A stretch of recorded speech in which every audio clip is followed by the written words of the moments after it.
else, but it's giving me, it's starting to go now. It's being live streamed. Just press got it. All right.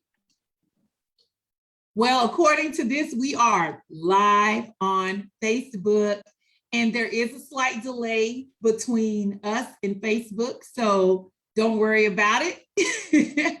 We are live via Zoom, live streaming on Facebook. So for those of you who are joining us today, welcome to the first episode in 2022 of Crucial Conversations. I am your host, U.S. Army Master Sergeant Retired Shelly Willis. I am also the current reigning Miss Washington State America Select Veteran, and I am excited this evening to finally get this going again, and that our first guest is Lauren, and she is the CEO and founder of A Hippie and a Veteran. So I'm not going to go into a whole lot of details, but I do want to say this. I've known Lauren since before I started Redefining You Foundation, when we were doing the Redefining Your Future events, which we will get back to. And we've been through a lot over the last few years. She's been an advocate and a strong supporter of our mission and our vision. And because of that, we have been able to foster relationships because of individuals, great warriors, great servant leaders like Lauren. We've been able to expand and foster these relationships and share our mission, but also support fellow veterans in their mission, in their vision, which is why we're here tonight. I wanted to create a space through Crucial Conversations where our military women could have a space to talk about their vision, their platforms, their goals, their dreams, so that we can create a space where, one, it's clear and understood who our audience is. Two, it's a safe space to truly be in thought partnership and supportive of one another. This is about collaboration. This is not about competition. And we are going to make that happen, and we're making that happen now.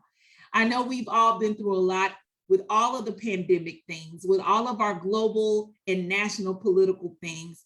But in this space here on our Redefining You Foundation live stream program called Crucial Conversations, we're introducing new voices, new faces in the space, and those who are still continuing to move forward, meaning they are forward marching into battle to do whatever they need to do to advocate for our veterans and our military communities in their own unique way, addressing the unique challenges that our veteran community faces.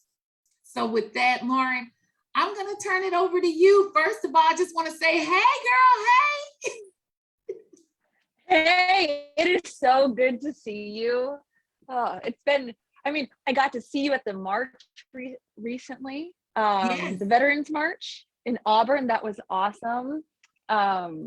You've always been such a bright light. So it is so good to be here tonight speaking with you. Good. I'm from. So let's talk about who you are and how you got here. So let's just start there. Who are you and how did you get to, what made you start the Hippie and a Veteran Foundation, or just the Hippie and a Veteran organization? Foundation. Okay, so let's start there. All right. So I was in the Army. I joined when I was 17 in 2004. And then I was a combat medic. And then I got out in 2018. I got pregnant. And then shortly after that, I had some really bad PTSD symptoms that made my life pretty unbearable for a while. And I found alternative therapies, or relief and healing in alternative therapies. And I credit them with saving my life after the birth of my son. And because of that, like, I know what it's been like, and I know how scary it was to be in that space and in that headspace and not be able to get out. And because of that, I want to do whatever I can to make sure that other people know that there's hope, options, and other relief out there, and real relief. As it just breaks my heart to know that there's people that we're losing that don't even know that they could really feel peace again. So I think that's what drove us to create and start a 501c3. And so far we've paid for going on 3 stellate ganglion block shots. We're doing a bunch of educational stuff on stellate ganglion blocks, psilocybin therapy, and a few other different therapies just to get the education out there. And that's been our major push right now, that and influencing legislation. So just a little bit going on. So you go live. I see you live all the time on Instagram. You've been doing a whole lot of, I guess, education. So mental health it really is no longer taboo, but I know, and we all can attest to, up until 2 years ago, it really was taboo across demographics. But when it comes to our veteran community, when it comes to finding a way to heal in a way that is going to be helpful and it is going to create a clear path. I love the words you use in here around empowering and understanding that these treatments that are traditional are not necessarily effective. So talk to us about the SGB. Break that down. Like, how did you get to that? How did you find out about it? And what through your research has given you that, the thought that that is one of the key ways to addressing those mental health issues and barriers? So, well, PTSD isn't just these mental health symptoms. We're not just all crazy in our heads. It's a physiological problem within our bodies because it's all connected. Yeah. So it affects, PTSD is an injury to our autonomic nervous system. So it has our parasympathetic and sympathetic nervous systems and enteric systems all out of whack. Fight or flight's turned on, and you're unable to sleep or having nightmares, or your brain is just constantly triggered. It's kind of like your brain is just full of electricity shooting off, and your brain's just trying to make it out alive. And then that's where we get all those mental health symptoms, especially with prolonged having this fight or flight response turned on for a long period of time. After no relief, it really drives you insane. But with stellate ganglion blocks, I heard about stellate ganglion blocks from a 60-minute interview that someone had sent me. Before I watched it, I read the article and I was crying because I was like, that is exactly what we've always asked. Can you just turn my fight or flight response off? Because it came on. I physically felt it turn on, and then it kind of stayed on for a while and then never turned off. And then I watched the video, then I was just even crying even more. And then I walked into the Long Beach VA, which was the VA I happened to be at. I happened to want to deliver my son back in the same county where I was born, and happened to be at that VA at the right time. Because if I had been anywhere else, this would not have been an option for me. And so I walked into the VA and I had an appointment, and I asked about the stellate ganglion block. I had seen it on 60-minute interview. And the answer was, I don't know what that is. You can go submit for like inpatient care. That was my option. And, I come from a family with a lot of generational trauma surrounding, being ripped away from your mom, or having your kid ripped away from you. And that was such a heavy thing in the back of my head, that they were going to take my son from me. And so I didn't know what to do. I'm like, how can I find these research people? These people don't want to help me. I walked around the VA looking for the research department sign. I went into the PTSD department. I ended up submitting for mental health emergency services. And I finally somehow was able to not get into inpatient care. Instead of submitting me for being crazy, they worked with me and they got me to the research department. Wow. I should not have had to go in all those circles to get this. It took me 2 weeks to figure out how to contact them. By the time I was done, the Long Beach VA had taken off their PTSD department phone number off the website. And I can't like come out and prove this, but I called and probably harassed the crap out of them for 2 straight weeks. They Wow. like, I was not nice about this. But and I contacted the people. They said, hey, we're going to set you up with the right appointment or an appointment. We're definitely going to get you the shot. And they happened to call me and they said, hey, we have an opening on July 16th. Would you like to come in and have it then? The crazy thing is that was my 10-year anniversary from the day I lost my first group of guys overseas. Okay. It was so monumental, all these like steps to get to this point, and it was just so overwhelming. It was like all right time. I was there.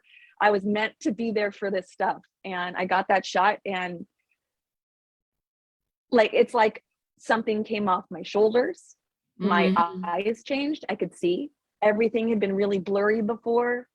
I could relax my shoulder. And I realized all the pain that I had been having in my shoulder and that I have disability for in my neck was attached to this pain I was feeling in my brain.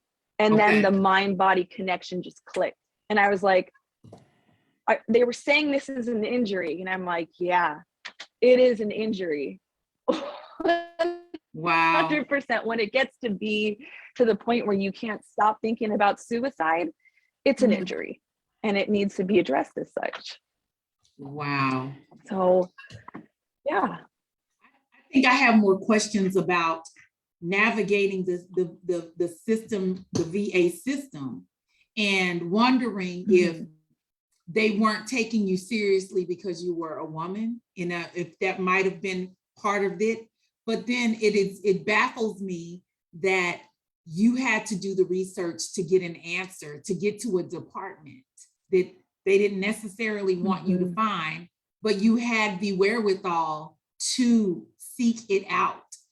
So I wrote down the word pioneer, because is SGB going to now be listed as a care, as a something that can be that anyone suffering from PTSD they're diagnosed with it, that they would be able to receive, or is this still in the private sector where you have to pay for it? So you can get it covered. The problem is, so stellate ganglion blocks are not new. They're not a new treatment. They were initially used to help treat like pain and hot flashes. So now that I've experienced all this, I understand how this, like the hot flash connection works, because when I would be symptomatic, I'd be hot and sweaty. And so like these shots aren't even new. There's providers in pain clinics in every state in the nation with that know how to do stellate ganglion blocks. Now, there is training that needs to be done, I think, for a lot of providers, because not everyone does the higher block, because you can do 2, so 1 lower and then 1 higher, and not everyone does the higher block, and that takes a finesse. And you want a doctor that can do that. And I know a lot of people get a lot of relief with that. I mean, I get so much pain relief from just the lower one. It's like, whew, I'm fine with that. But other doctors may put like steroid in it, which isn't necessary. You actually just need the, as Dr. Mulvaney says, ropivacaine. And that's it. You flood it up with that and just block it off. Just shutting it off is enough. You don't need to give it medicine. You're triggering your body to heal on its own. You're not wanting medicine or other stuff to work on this. That's not this. This is shutting off your fight or flight response for 24 hours, and that's it. Then you reboot up like a computer. I'm just blown away at So, just I the mean, level of it's, research. and you can get community, you can get a community care referral for this. Okay. Now getting it to stay consistent and getting them to get you to the right doctor, it's difficult. Like, I work with people, it's hard all the time. We always face issues. It's always a conversation about how do we approach it? How are we going to get you to the right doctor? Hold on one second. I'm so sorry. My dog is, I think she has to go to the restroom. She was here for a minute. Now she's done. So it's a fight. Like, I still can't keep a referral going. I lose care for months at a time, which sucks, because in the beginning, it's really important just to be able to have access to get these shots when you feel like you need it. Right. So as you're like working out your autonomic nervous system, like, it's like you're exercising, you're strengthening it, and you need the access to these to be able to say, I'm in pain, I need it now, not the doctor told me I can have it now, or they told me I can only get it every like 12 months or something. Like, we need to listen to patients. Possibility. I get my care that way. It's a frustration, but I know the VA, I know it's going to happen, and I know we're going to get coverage, and I know that the VA is going to be providing them nationally. It's not possible. They're already providing them in so many other places. We're just biding time. But in the meantime, there's people that could use it, and they need to hear about it. So when you're meeting, that's really good. And I love the fact that you've done this deliberate, you've kind of been your own research and development committee. You've kind of done your own R&D, and you've been able to actually like just understand what that is. And so for those of you who don't know, we're going to put the website and all of her social media links again, so that you can connect with Lauren during this conversation afterwards. If you think this is something that you need to advocate for yourself, she can walk you through it, and her foundation can assist you with your research, so that you can know when you're talking to the community care representative, that you know exactly what to tell them that you need. Or when you go see your primary care doctor, you know exactly what to ask the referral for. Especially if there's some precursors or something that you need. I mean, I walk around in pain every day. Literally every day I'm in pain. But what I refuse to do is take a pill for that pain. So people like me who won't take anything for the pain that I feel every day, it's like, oh, you look great. My body is literally always in pain every day. No matter how great I'm looking on the outside, the inside is always in pain and on fire, right? And I've had to figure out different ways for me to understand how to manage it that doesn't involve some pharmaceutical drug. I don't want that. You know, I don't want that thing that just numbs it for a little while, right? So I made a conscious decision to just say, okay, you know, and then after a while of doing that, I can't even take anything really. So I just kind of had to build up my own tolerance for the pain that's in my body. But if there was a way for me to eliminate that pain for longer periods of time, that would be great. Great. Hey, these shots, like the stellate ganglion block is, it's approved for chronic regional pain syndrome or fibromyalgia. Yeah. That's what this does. It calms down the nerves in your whole body. And sometimes we need like both sides as well. It's not like everybody is different, and everybody deserves to be heard. And we just deserve access to the therapies that resonate with us, that we agree to. As we already know the things that they have, and unfortunately for PTSD, based on, like SSRIs and just psychotherapy, it's only 35 to 50% effective in the patients that receive care. There's a lot of us that don't receive care there, and we don't want the pills. So what about that? Seems like a much larger population that's not getting served than is, and being stabilized or medicated. Like these other things, this is for us, people that don't want to take pills, people that's just not our thing. I don't like them. I don't want them in my body if I don't have to have them. Yeah. I mean, you know, in the military, we got Motrin for everything. ibuprofen could cure a national epidemic. Not, but you understand what I'm saying? Like if you have been in boots for any length of time, you know that like your stomach lining should literally be gone because there is no way you still have lining in your stomach from all the ibuprofen they throw at us. They gave that stuff to us like it was candy in the candy store. This will heal you. This will heal you. Makes me think about my big fat Greek wedding where the dad would throw Windex on everything. Like Windex was clearing. I mean, come on. Oh my gosh. It is true. And I know that at some point that is not healthy. Like that is not a long-term solution. So what I'm glad to hear is that because of your deliberate intention, you were able to actually get the attention that you needed and get and be able to take that continuum of care and actually use it as a way to solve a problem that needed solving, right? There's a big question in the air. How do we solve X, right? And you found a way to do that. You found a way to literally bridge the gap in understanding that chronic pain development. I heard you say words like fight or flight, suicide, those things, like how impactful would our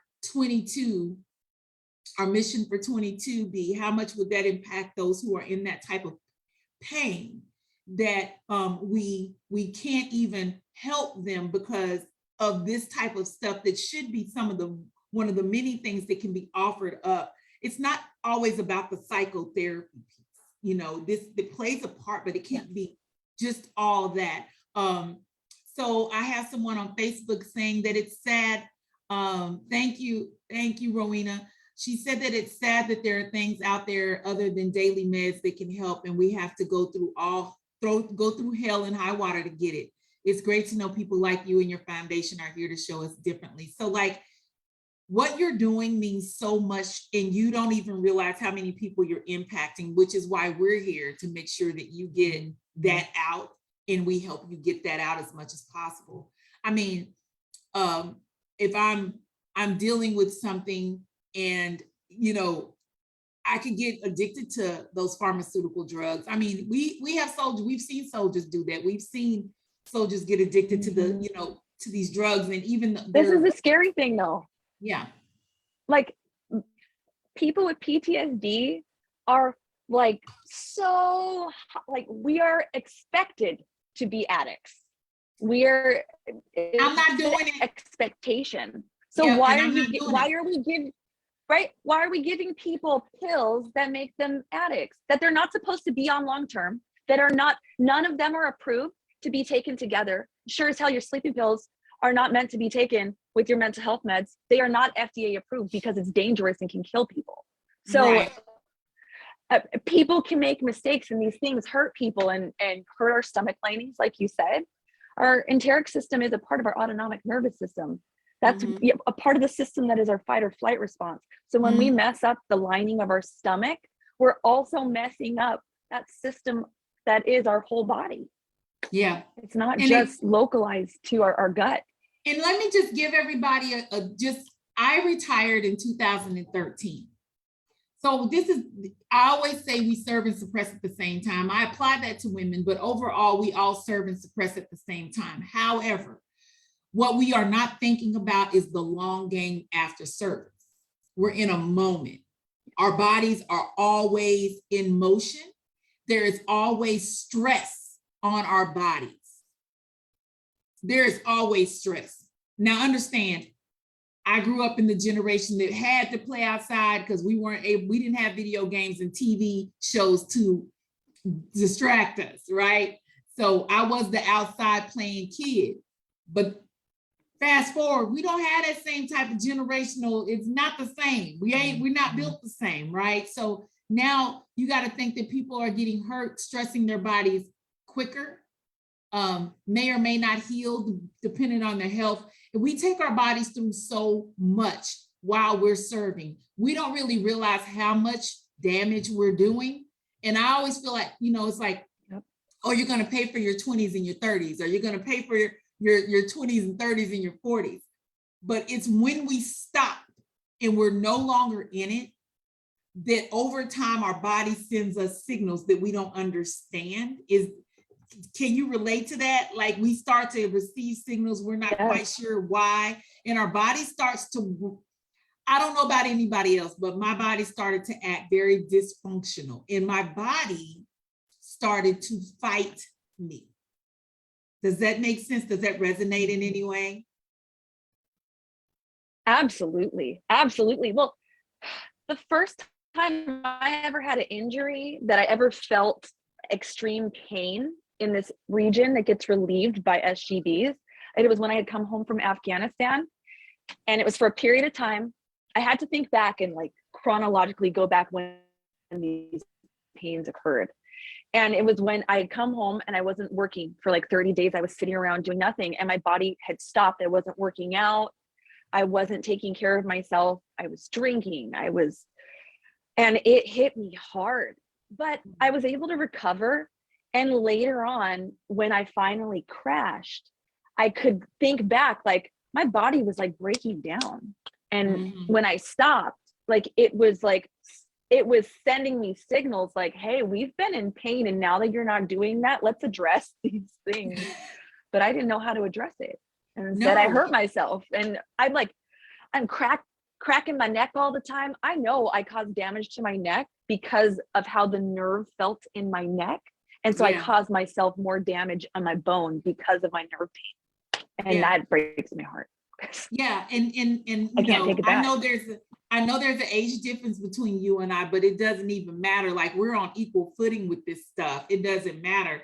The challenge is once you're able to realize what your body's doing. I always tell people, go seek professional medical help. Do not try to use anything.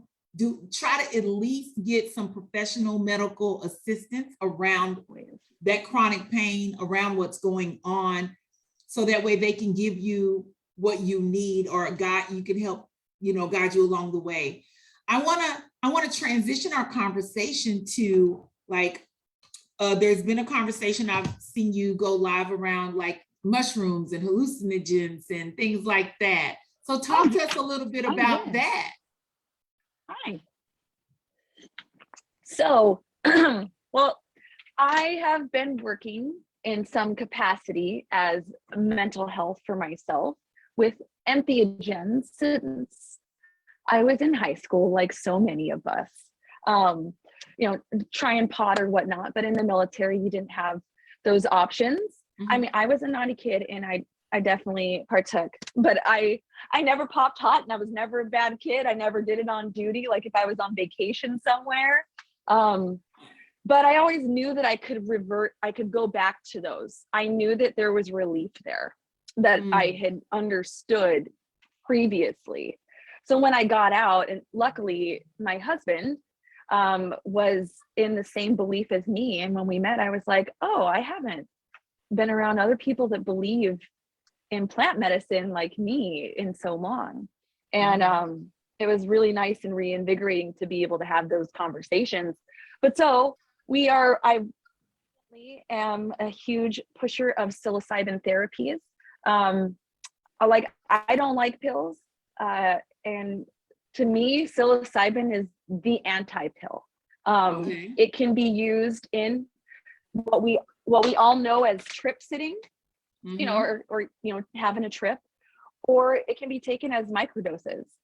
Some people take them in higher microdoses, so they kind of feel it and can feel creative and do whatever, go hiking. But it can actually be taken in much smaller amounts that we would consider like a clinical daily microdosing or daily taking a pill. And it's enough to calm your autonomic nervous system down, give a little boost of serotonin. And it helps for me, when I use it, it helps my stomach.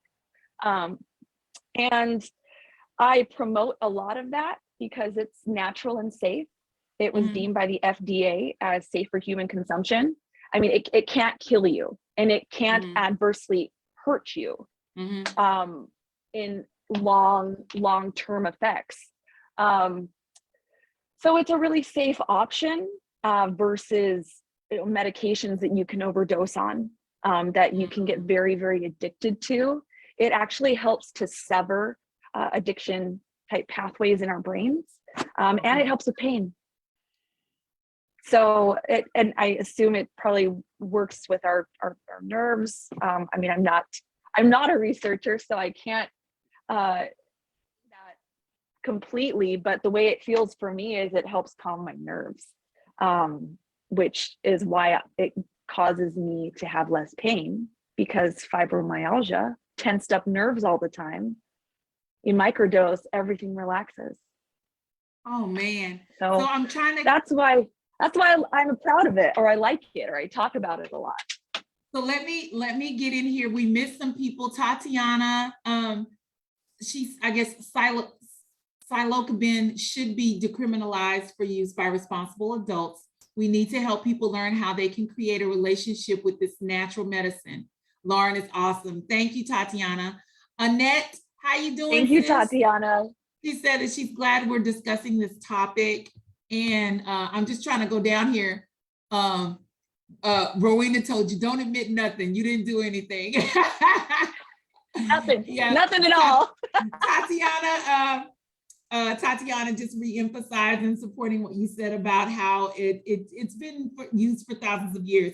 I think that we're all kind of discovering, I love the term, I love where Tatiana did say about decriminalization. I'm so freaking glad that needs to be a discussion overall. You know, there's so many things that we have just kind of said it was okay. And then how do we evolve that? And when it comes to our health, especially for women, our women veterans, when it comes to the healthcare needs, and how the VA is evolving in providing us quality healthcare around, especially around mental health, prenatal care, military sexual trauma, all of these things are connected one way or another. And so what are your thoughts around the evolution of care that the VA is working really hard and deliberately to provide? And I think the education piece prior to exiting from service. So if you all don't realize this, at some point, that dash where you're serving does come to an end. There's a beginning date and an end date. Your mindset from the time you enter is the exit. Like you should think about like, okay, I'm gonna do this for X amount of time. This is what I'm hoping to accomplish. And I know it will end at some point. Maybe 3 years, maybe 20, maybe 30, don't know. But whatever it is, just know there's an exit that you will take. Pre-educating you or having the opportunity for you to get educated about our VA healthcare services for women and what that means for you as a woman who serves is critical. We're out here already, we're out of uniform, but our service has continued beyond boots. And so I want to transition the conversation a little bit to your legislative work. You just testified recently? Yeah. I somehow, I don't know how, I mean, I know how, but just to get thrown in that was amazing. In the community, working on decriminalization or supporting decrim or legalization efforts. And I heard about this bill coming, and everybody, Psychedelic Medicine Alliance Washington, PMA-WA, Tatiana runs. They helped educate people on the bill before to prep them to, hey, like this is the legislative process, and this is our chance to be heard. And I got to jump in on that and go in with over 40 people that went in to speak almost mainly positively about psilocybin, and a few, like myself, demanding some type of decriminalization. It was really, really great. I'm excited to do more now that I realize that I can actually step in these spaces. Wow. It's on. Yeah. Tatiana, can you put your website in the chat for us? Go ahead and put that in the comments. We may be able to go back. I know we'll be able to pull it up, but if not, Lauren can email it to us and we can add it to a part of the information afterwards. I'm just, one seeing you from the time we did we've been together for so long, but just seeing the evolution of what you've become and what you're becoming. And also just honoring the fact that you're using your voice in a way that I don't know if you even thought you would be doing. And it's interesting how we are beyond boots, continuing our service to those who don't even realize what they're going to need after service. I think that the education and information sharing is so critical. So what are some ways that you believe that you would be able to do? Like, so do you like, outside of doing this moment, how do you see yourself being able to continue to educate? Is there a possible opportunity to connect with the state VA and maybe try to see if there's some training that you can do or host information sessions? So what are your plans to be able to spread this word far and wide? Well, we are, looking at and hoping to see decriminalization in the state of Washington. And that, I think, is going to take a lot of education. We have to demystify, magic mushrooms for everyone. It's not just all crazy tripping. This is healthcare, and we should all have access to it. Sorry, lost my train of thought. It's okay. It's kind of like, what are you educating? So how do you feel that, how do you see yourself educating? Education, yes. So over the next year and couple years, while this is going on, because legalization and decriminalization hasn't happened yet. It's going to be happening. So those of us, organizations and people out here in the community, have this opportunity to educate, speak out, and I'm hoping to get out to maybe some American Legion, the VA, and have some good conversations with people. I got connected with people doing other psilocybin studies at VAs in other states. Mm-hmm. So I would really love to be able to get connected with our VA. Washington State has a stupid amount of mushrooms that grow here naturally. It would be really silly if our state was not the forefront of this and getting in front of mental health and these new options.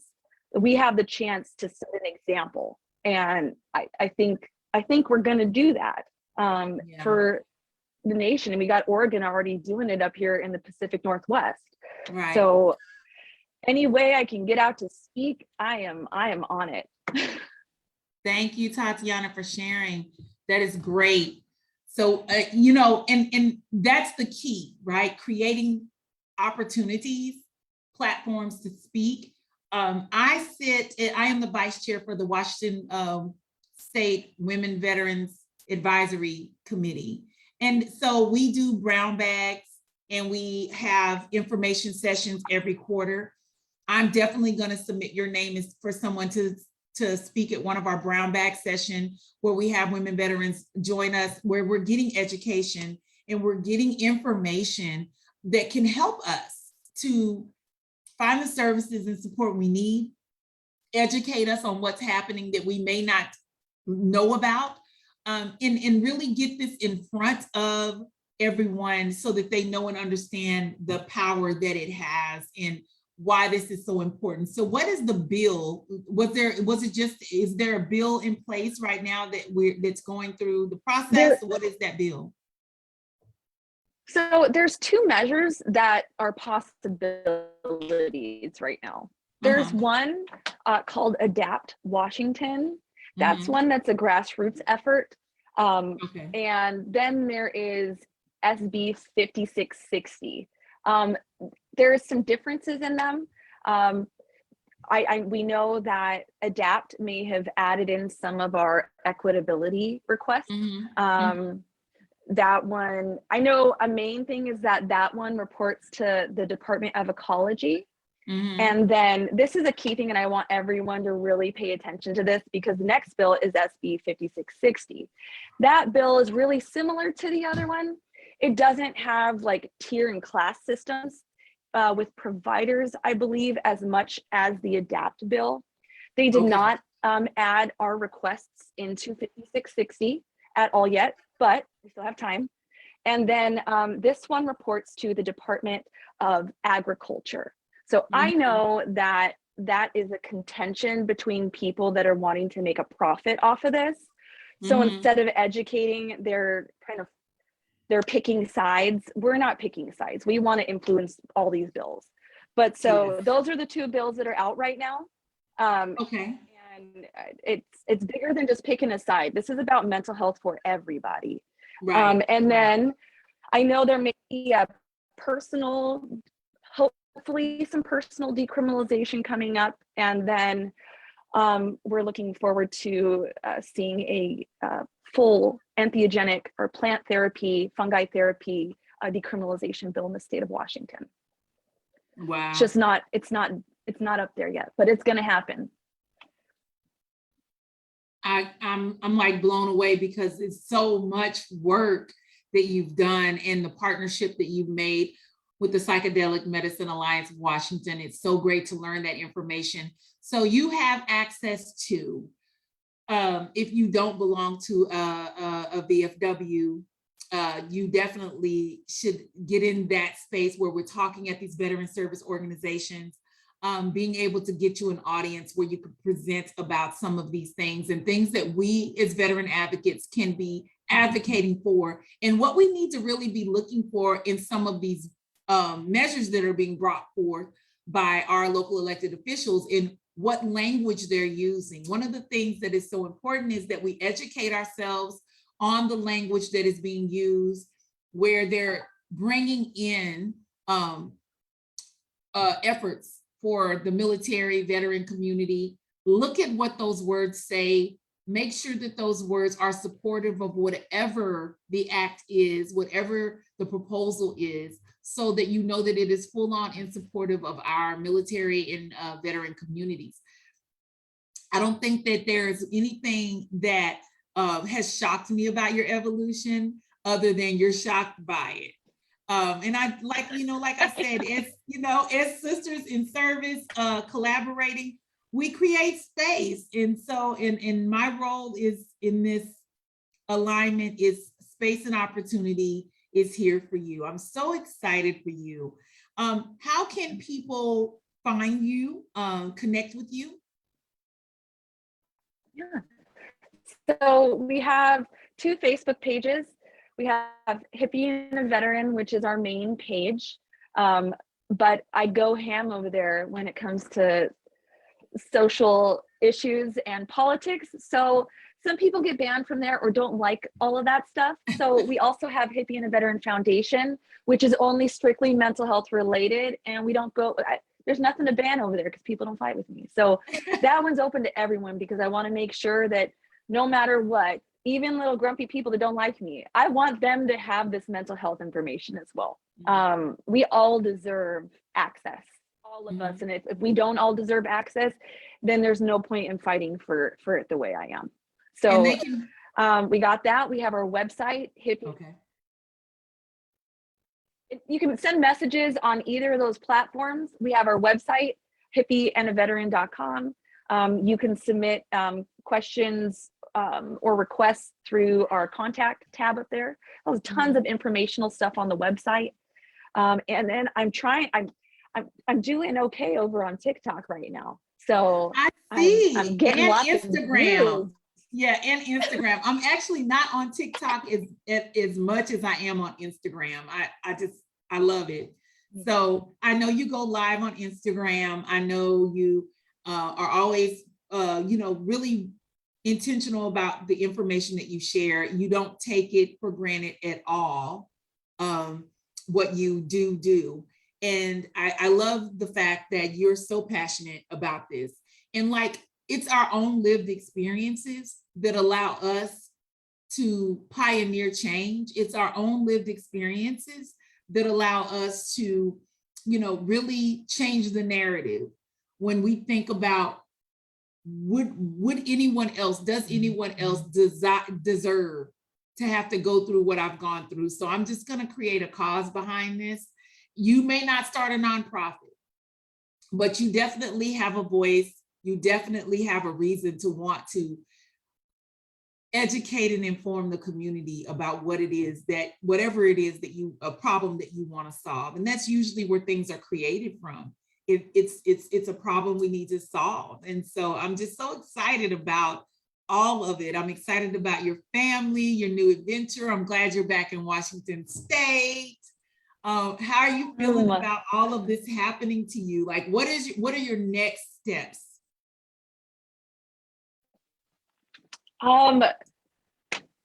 It's honestly, it's so, I'm euphoric. This is amazing. I'm so thankful that I've had these opportunities to speak and to grow our platform, to be here, I'm blown away. I'm going forward really is just education. Hopefully we can do more fundraising and pay for more stellate ganglion blocks. I really do want to get more in connected with the VA out of the state because there's so many people. I know I am negative and I negatively talk about the VA all the time, but I'm grumpy. It's hard sometimes, but I believe in what the VA is there for. And I understand that what they're working with is a huge, overwhelming burden. Mm-hmm. Like, we were not prepared to have this many people with PTSD. We didn't realize, I don't think that we were not this prepared. And I'm excited because I know good things are on the horizon. Yeah. I have so much faith. I'm so excited. And I'm happy to get that. to see it and speak about it. Yes. And I'm so excited that you're leading this effort alongside great people like Tatiana, who I've not met, but I know that she's got to be awesome. You're rocking with her, and I believe in her mission as well. And others who will watch this will connect to your foundation and her organization, and they'll be able to learn more. This is a much needed conversation. Look, Lauren, as you evolve, we're going to bring you back. And I'm going to continue to create space and opportunity for you to share your message. And of course, I will be reaching out saying, hey, I would love for you to present here. So just get ready for what's coming. I'm ready. One of the things that I do know is, when God tells me greater is coming, it's I don't know where that's coming from or what's going to happen, but I do know that I trust that. And so that's me making a way or someone else making a way, and me being a vessel of pass through so that you can get more opportunities to speak about this. So let's figure that out. And let's be thoughtful about how we can get audiences in front of audiences, especially in our military community, to educate ourselves. Mental health, military sexual trauma, 2020 brought a lot of things out of the darkness. 2020 was a year where we had to really, truly reevaluate who we are as humans. And if you didn't do any work breaking life down to the studs and reshaping and revamping things, it's time. And so there are conversations like this that we like to bring forth to our audience, to our military community, for our women veterans, as a way for you to understand how you can move and evolve in multiple ways, and that there's so much out there happening. So are you someone who has a great mission or cause, like Lauren, who wants to solve a problem? Contact us at Redefining You Foundation. Let us know what it is that you want to do or a story you want to share. Let us know how we can assist you on the Crucial Conversation platform. Let's get on the couch. Let's have a conversation. Let's get ready. Let's get ready. I am not playing. So we are back. We are live. We're getting ready. You never know. Lauren may be joining us at our symposium this year. Yes. Save the dates are coming out. She may just have a session at our symposium this year to kind of walk you through that what I consider to be one of the most dedicated and mission-oriented focuses that I've seen in a while. I appreciate you, sister. We are happy that you joined us I tonight. appreciate you. We shared already all of the links to Lauren's website, social media. If this is something that you're passionate about, or if you just want to donate, you can go to her website for her foundation and you can donate there, helping other veterans receive the SGB and continue the fight for what we know to be something that is not unnormal, not unusual. It's happening. We just know that it needs to happen more. And maybe with this opportunity being available, it may also help us bring those numbers down where people are just adversely and unfortunately addicted to pharmaceutical drugs that they didn't even ask for. So let's help Lauren, and let's help Tatiana to solve the problem that pain brings in a most unique way. We appreciate you all. We will share out Lauren's information again. Thank you for joining us for Crucial Conversations, and we have more guests coming before you. We will see you again soon, and thank you. Thank you for your service to our nation. Thank you all. Thank you.